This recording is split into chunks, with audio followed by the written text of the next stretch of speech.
ആവശ്യപ്പെട്ടുകൊണ്ട് എന്നെ ടെലിഫോൺ ചെയ്തിരുന്നു.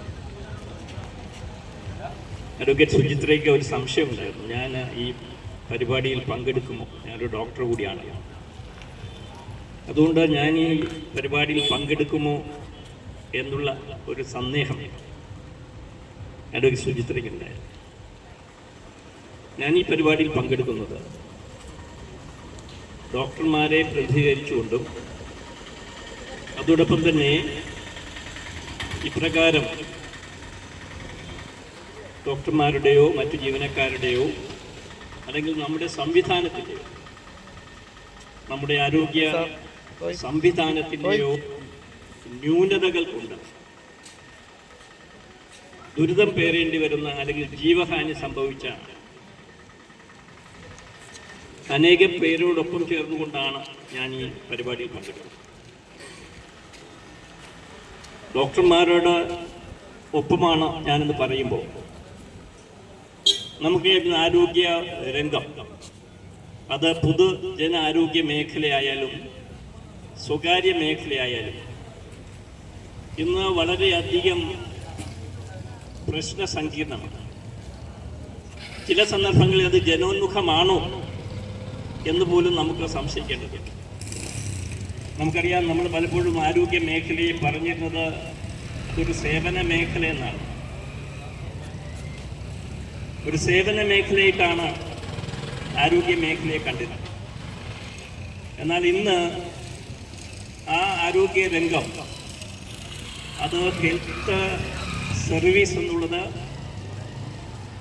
ഹെൽത്ത് ഇൻഡസ്ട്രിയായും ഹെൽത്ത് ബിസിനസ്സുമായി ഇന്ന് മാറിയിരിക്കുകയാണ്.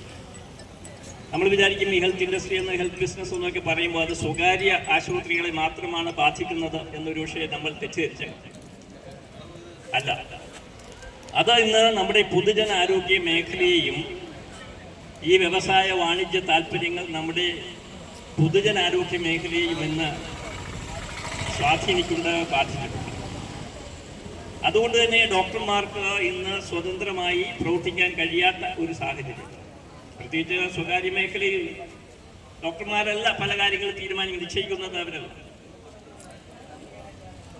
ഇന്ന് ആശുപത്രികൾ മാനേജ് ചെയ്യുന്നത് MBAയും MHAയും ഒക്കെ പാസ്സായി വന്നിട്ടുള്ള ഡോക്ടർമാരല്ലാത്ത പലരുമാണ് ഇന്ന് ആശുപത്രികൾ മാനേജ് ചെയ്യുന്നത്. അവരെ സംബന്ധിച്ച് ഇതൊരു ബിസിനസ്സാണ്.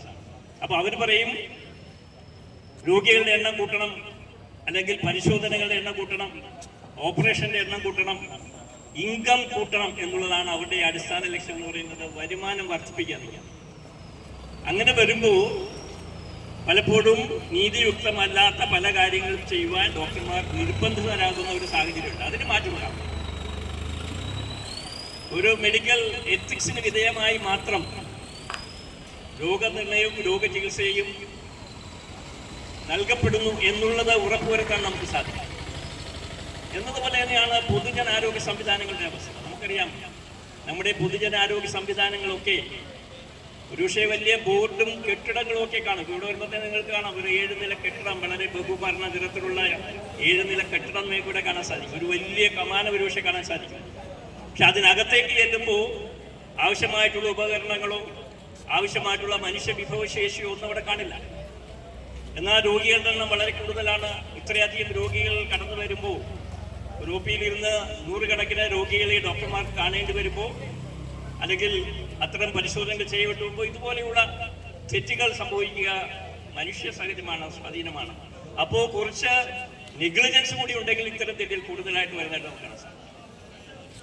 തെറ്റ് സംഭവിക്കാം, മനുഷ്യ സഹജമാണ് തെറ്റ് സംഭവിക്കാം.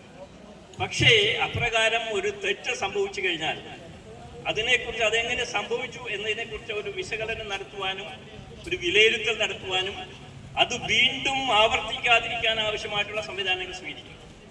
പലപ്പോഴും നമുക്ക് നഷ്ടപ്പെടുന്നത് അവിടെയാണ്. ഇപ്പോൾ അനീഷ് സുറുമി ദമ്പതികളുടെ കുഞ്ഞ് ജനിതക വൈകല്യമായിട്ട് അല്ലെങ്കിൽ ജന്മനാ തന്നെ വൈകല്യമായി ജനിക്കുന്ന സാഹചര്യം ഉണ്ടായി. ആ കുടുംബത്തെ സംബന്ധിച്ച്, അനീഷിനെയും സുറുമിയെ സംബന്ധിച്ച്, ആ കുടുംബത്തെ സംബന്ധിച്ച് അതൊരു തീരാ ദുഃഖമാണ്, തീരാവേദനയാണ്.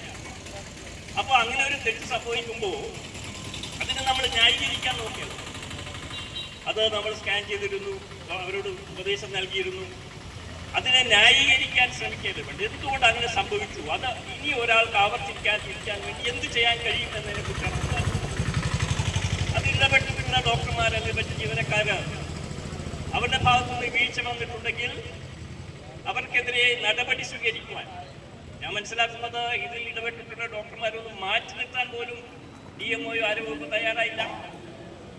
അവരുടെ ഭാഗത്ത് ഒന്ന് സ്വയം ഒരു ആത്മപരിശോധന നടത്താനുള്ള ഒരു അവസരം അവർ കൊടുത്തു.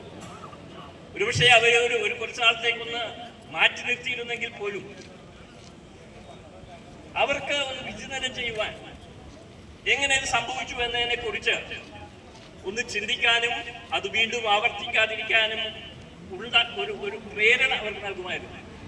ഇത് അപ്രകാരമൊന്നും ഉണ്ടായില്ല. അപ്പോൾ എന്തായാലും പോലെ ചിന്തിക്കുക, അവർ വീണ്ടും പഴയതുപോലെ തന്നെ ഈ തെറ്റുകൾ ആവർത്തിക്കപ്പെടുന്ന ഒരു സാഹചര്യമുണ്ട്.